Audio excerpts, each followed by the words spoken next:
Assalamualaikum warahmatullahi wabarakatuh. Perkenalkan, nama saya Tuti Rahmawati dengan NIM 0488811613 dari Prodi Sistem Informasi Universitas Terbuka Bandung. Dalam beberapa folder khusus. Folder aset digunakan untuk menyimpan media seperti gambar dan foto. Folder CSS berisi file style.css untuk manajemen global styling. Selain itu, saya juga menerapkan internal dan inline CSS pada komponen tertentu sesuai kebutuhan. Folder JS berisi seluruh logika jalannya aplikasi. Terakhir, file HTML berfungsi sebagai kerangka utama halaman web.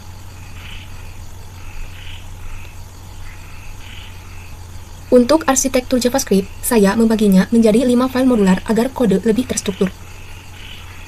File komponen.cs mengelola komponen global seperti sidebar, topbar, dan footer agar struktur kode HTML menjadi lebih ringkas dan reusable.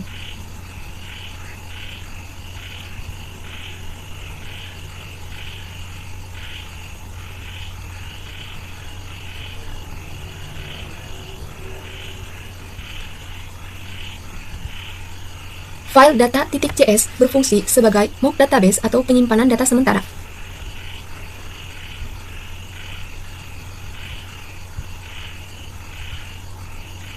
File script.cs berisi logika interaktif, validasi form, serta manipulasi DOM utama.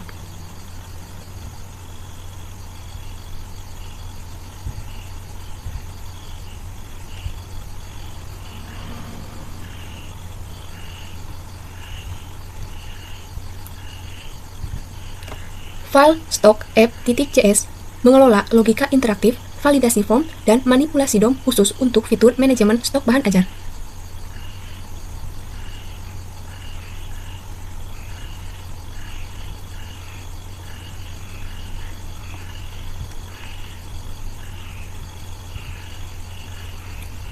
File tracking app.cs mengelola logika interaktif, validasi form, dan manipulasi DOM khusus untuk fitur delivery order atau DO, paket stok bahan ajar.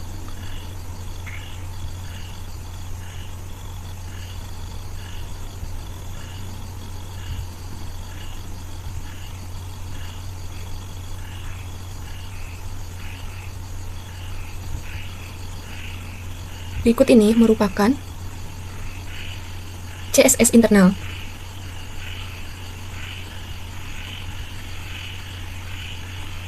Dan berikut ini merupakan contoh CSS inline.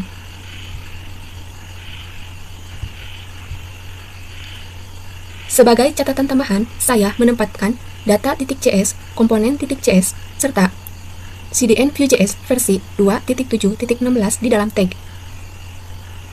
yaitu lebih tepatnya di tag head. Strategi ini saya terapkan agar data dan komponen tampilan dapat dimuat terlebih dahulu oleh browser sebelum seluruh kerangka body dirender.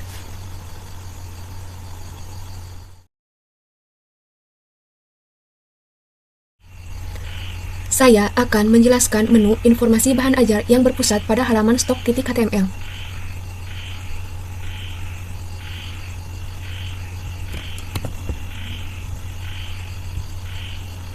Halaman ini berfungsi untuk memantau dan mengelola ketersediaan buku di berbagai UT daerah secara real-time. Komponen utama dari halaman ini adalah sebuah tabel yang dinamis. Kolom-kolom di dalam tabel ini mempresentasikan data field dari mock database seperti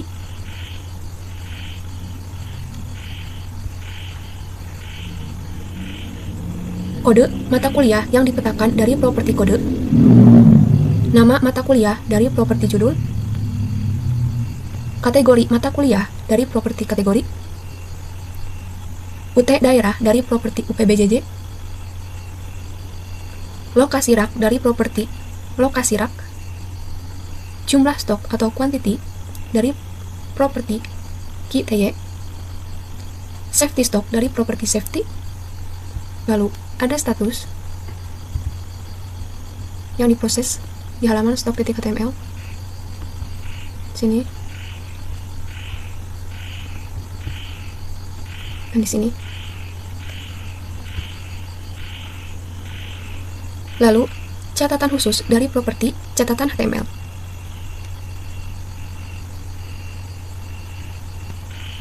Berikut kolom-kolom di dalam tabel pada file HTML seperti ini.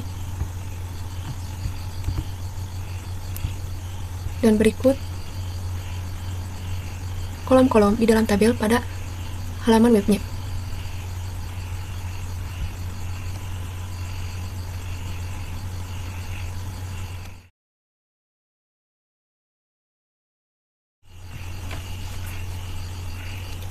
Berikut ini adalah implementasi logika pada file stock_app.js dan struktur antarmuka pada stock.html.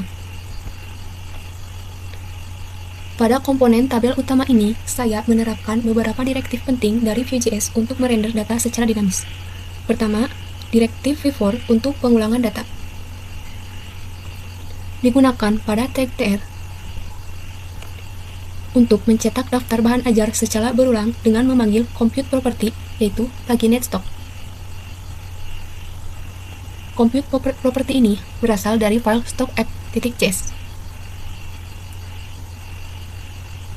Berasal dari sini. Properti ini bertugas memotong array data utama agar sesuai dengan sistem navigasi halaman atau pagination. Kedua, direktif vif untuk penanganan data kosong. Digunakan untuk memeriksa hasil pencarian data. Jika data hasil filter tersedia, tabel akan merender baris data tersebut. Namun, jika pencarian menghasilkan nilai kosong, ini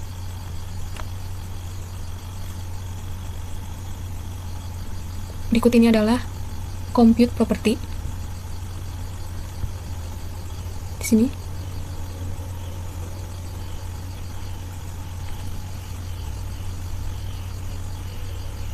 Maka sistem secara otomatis menampilkan baris pesan seperti ini. Data tidak ditemukan berdasarkan kriteria pencarian Anda. Yang ketiga, direktif vif, velse-if, dan velse untuk status kelayakan stok.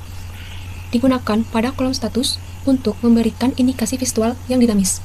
Jika stok sama dengan 0,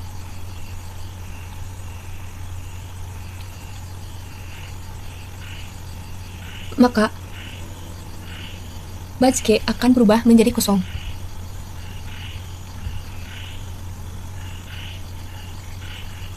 Jika stok di bawah batas aman, yaitu quantity lebih kecil dari stock safety, begini, maka akan memunculkan batch menjadi menipis. Selain itu, status akan dianggap aman.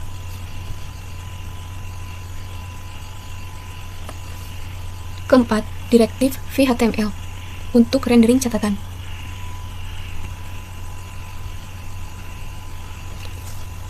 Digunakan pada kolom catatan untuk merender properti catatan HTML.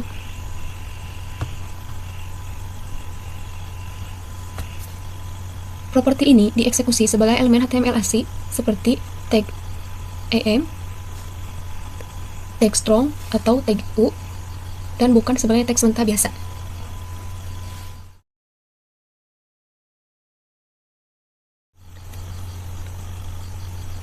Fitur ini dirancang untuk mengubah jumlah stok secara instan langsung dari baris tabel atau inline editing. Terdapat fungsi edit stock dan save stock. Fungsi ini juga berada pada file stock_app.js di bagian ini.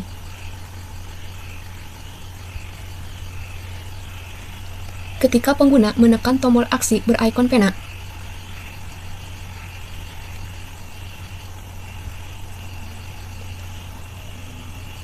metode edit stock dipicu dengan mengirimkan indeks data asli melalui fungsi getOriginalIndex. Untuk menyimpan data kembali ke dalam array, pengguna cukup menekan tombol berikon floppy disk yang memicu metode savestock.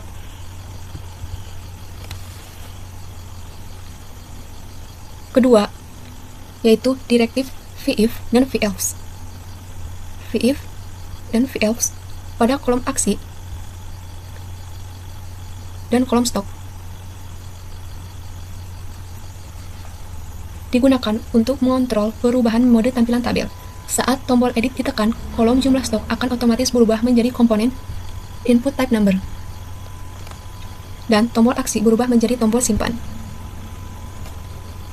Jika sedang tidak dalam mode edit, tabel akan menampilkan teks data statis.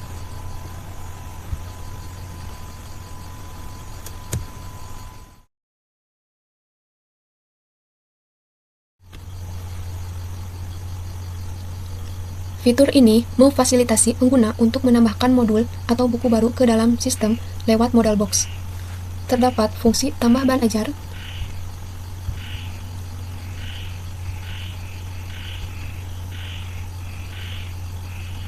metode ini berjalan dengan sistem form validation.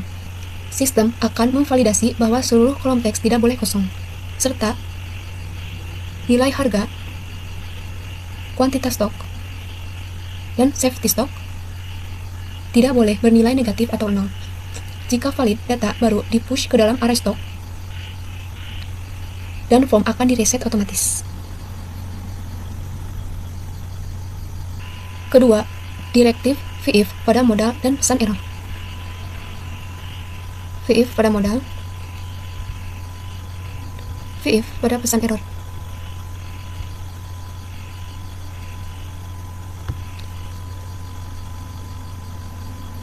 vif show modal digunakan untuk memunculkan atau menyembunyikan modal box berdasarkan status boolean. Selain itu, vif error message dipakai untuk menampilkan kotak peringatan berwarna merah secara dinamis jika input form tidak valid.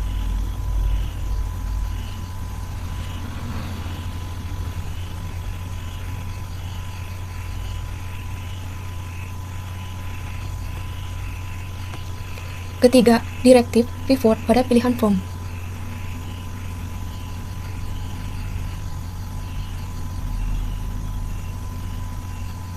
Digunakan di dalam modal untuk mencetak opsi pilihan secara dinamis pada text select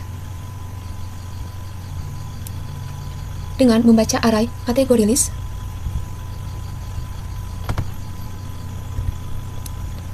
dan UPBJJ list.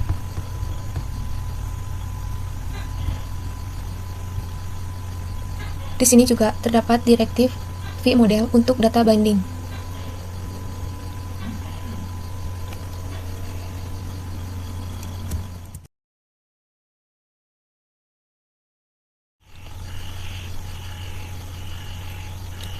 Untuk mempermudah manajemen data berskala besar, saya menyediakan panel penyaringan data di bagian atas halaman serta kontrol navigasi di bagian bawah.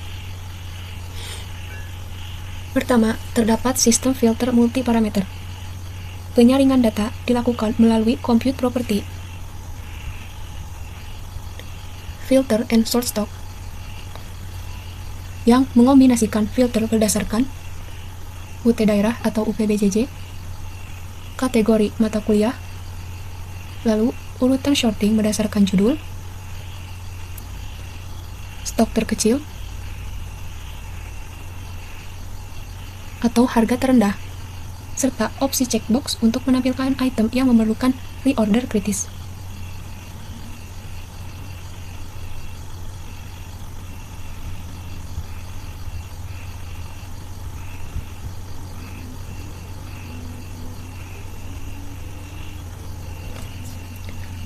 Kedua, terdapat fungsi reset filter.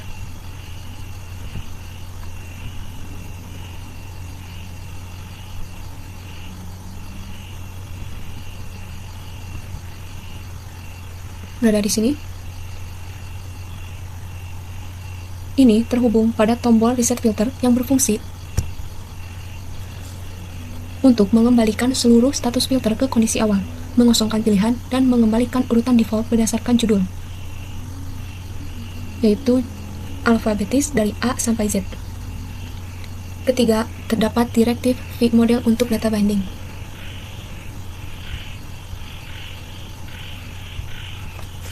Diterapkan pada setiap komponen select dan checkbox filter agar terikat langsung atau two-way data binding dengan objek filters yang ada di dalam state data Vue.js.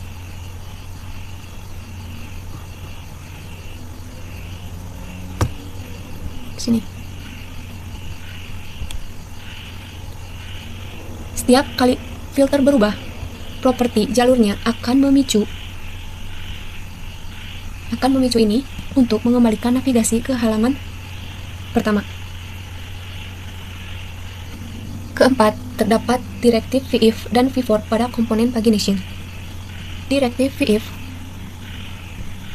digunakan untuk menyembunyikan bar pagination jika total data bernilai kosong. Sementara itu, direktif v-for diterapkan pada tombol angka halaman untuk mencetak jumlah tombol navigasi secara dinamis sesuai hasil kalkulasi dari fungsi total page.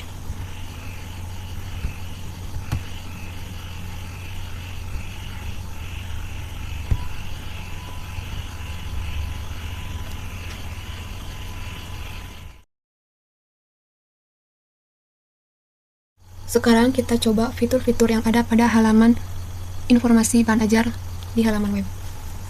Pertama, kita coba fitur tambah bahan ajar baru.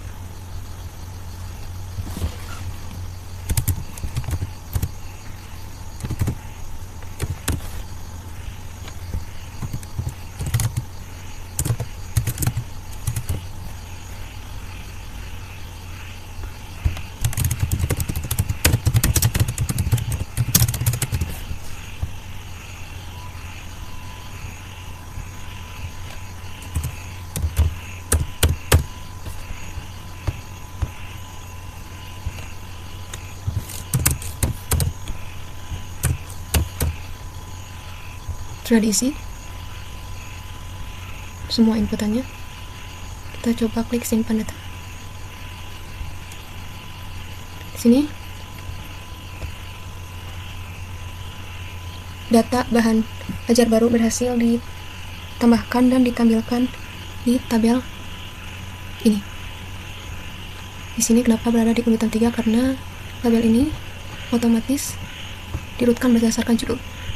Sekarang kita coba untuk edit stoknya. Kita klik tombol ini.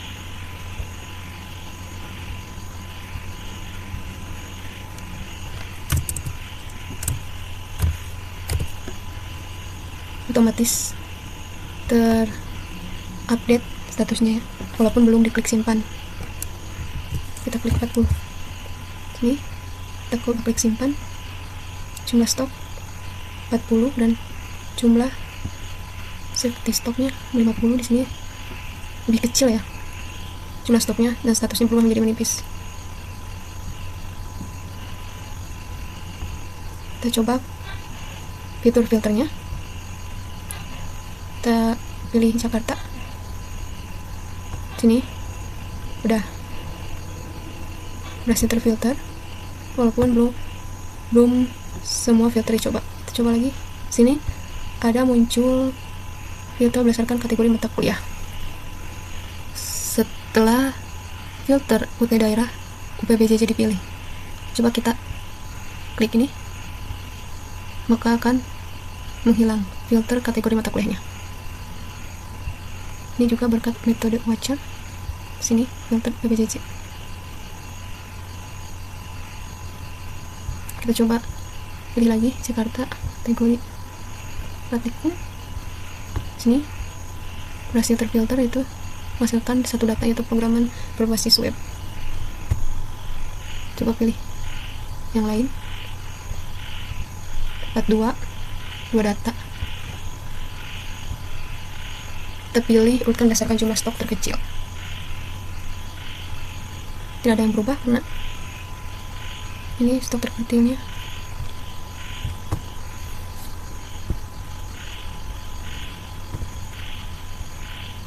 kita pilih yang lain. Sini kalau datanya tidak ada, maka akan memunculkan tampilan seperti ini dan pagination-nya dihilangkan.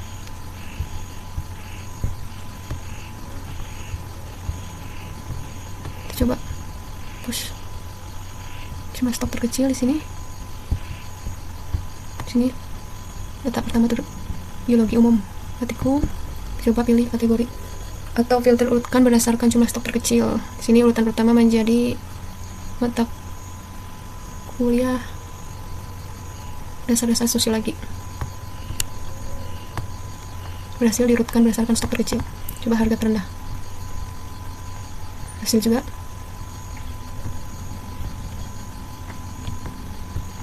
Coba klik checkbox ini, tampilkan yang perlu di reorder.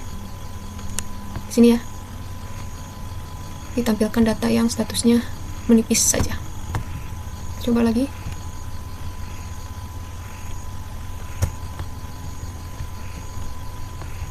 Kita klik reset filter. Reset filter berhasil juga.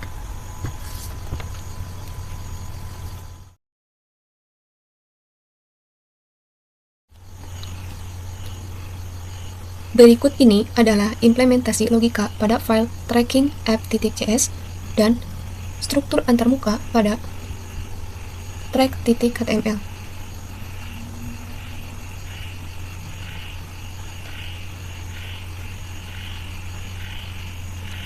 Halaman ini dirancang khusus untuk memfasilitasi petugas dalam menerbitkan surat jalan delivery order sekaligus memantau status pengiriman logistik bahan ajar ke berbagai wilayah secara transparan.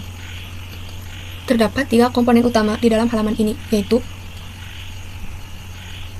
form, pembuatan surat jalan, lalu ada daftar nomor DO, dan panel pelacakan real time.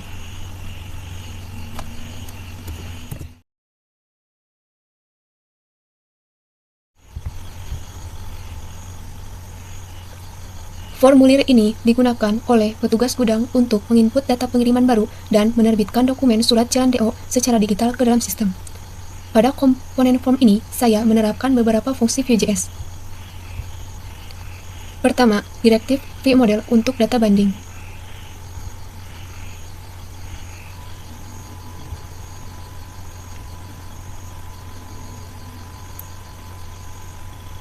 Diterapkan pada setiap kolom input form agar terikat secara dua arah atau two-way data banding dengan objek data penampung di tracking app.cs. Hal ini memastikan data yang diketik pengguna langsung siap diproses oleh fungsi JavaScript saat tombol submit ditekan. Kedua, direktif v-for untuk pengulangan pilihan modul.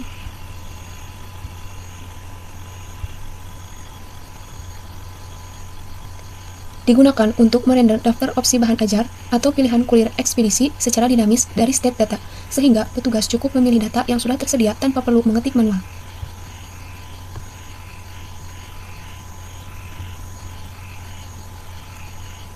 Ketiga, direktif VIF untuk validasi dan notifikasi error.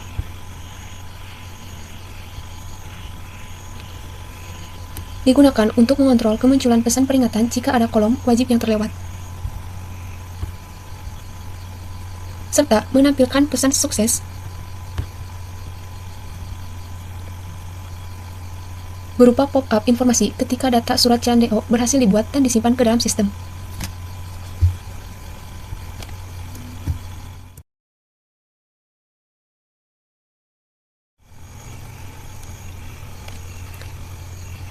Komponen ini berfungsi sebagai tabel ringkas atau list yang menampilkan seluruh nomor delivery order yang telah diterbitkan oleh sistem. Pada daftar nomor DO, saya menerapkan fungsi Vue.js berupa direktif v-for untuk pengulangan daftar DO. Digunakan pada elemen baris tabel atau kartu daftar untuk melakukan perulangan atau looping dan menampilkan koleksi data DO yang tersimpan di dalam mock database sementara. Dengan fungsi ini, setiap dokumen DO baru yang terbit akan langsung muncul dalam daftar secara otomatis.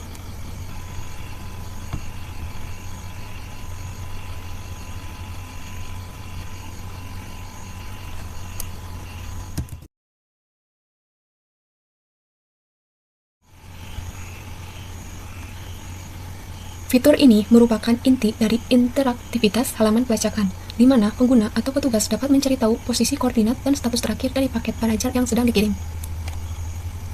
Pada komponen ini, saya menerapkan fungsi Vue.js.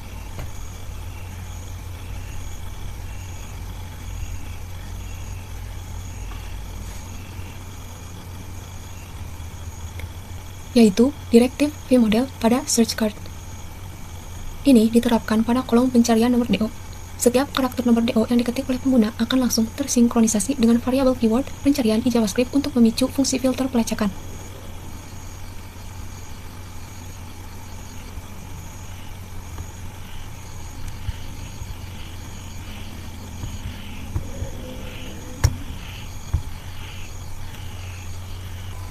Untuk alur penampilan hasil lacak, sesuai dengan logika yang dibangun, ketika nomor DO yang dicari valid dan ditemukan, sistem akan mengubah status boolean menjadi true.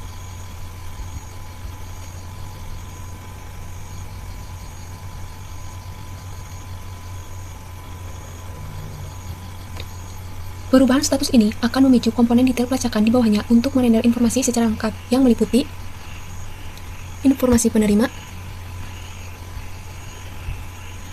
ringkasan order, status pengiriman, dan riwayat perjalanan paket. Sini menggunakan Directive V4 sekunder untuk mencetak log perjalanan paket secara kronologis lengkap beserta keterangan waktu, yaitu tanggal dan jam, serta posisi gudang transitnya.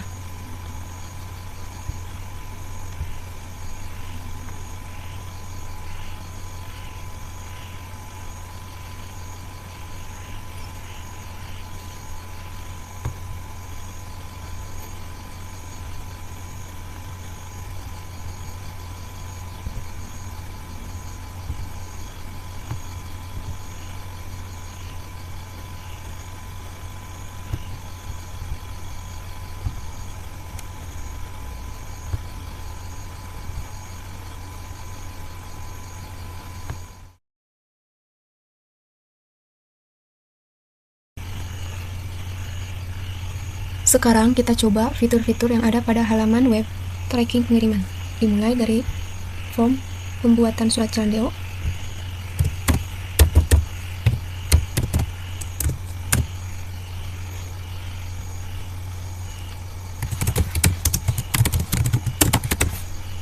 kita coba mengirimkan inputan yang tidak lengkap. Sini terdapat pop-up error itu menyatakan bahwa kesalahan, mohon lengkapi data NIM, nomor ekspedisi, dan paket manajer. Sekarang kita coba untuk melengkapi datanya. Sini dapat muncul informasi daftar buku di dalam paket dan juga tarifnya.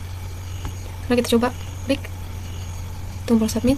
Sini terdapat pop-up sukses bahwa pengiriman atau data pengiriman berhasil didaftarkan, dengan juga muncul nomor DO-nya. Di sini muncul, dan di komponen daftar nomor DO juga datanya muncul dengan nomor DO yang sama. Sekarang kita coba untuk melacak nomor DO. Kita pakai nomor DO yang terbaru. Kita cari. Sini terdapat detail informasi meliputi informasi penerima, ringkasan order, status pengiriman, juga riwayat perjalanan paket. Kita coba untuk melacak nomor DO yang pertama. Sini detail informasinya. Sini terdapat perbedaan dengan nomor DO yang tadi di bagian status pengiriman. Sini statusnya sedang dikirim, kalau yang tadi diterima. Sini juga riwayat perjalanan paketnya, lebih dari satu ya. Ini yang terbaru.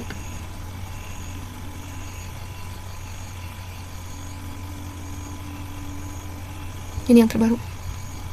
Sini. Kita coba lacak nomor DO yang tidak ada di daftar.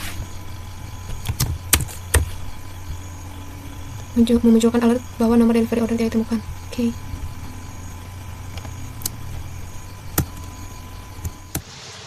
Sekian video dari saya. Terima kasih, semoga bermanfaat. Wassalamualaikum warahmatullahi wabarakatuh.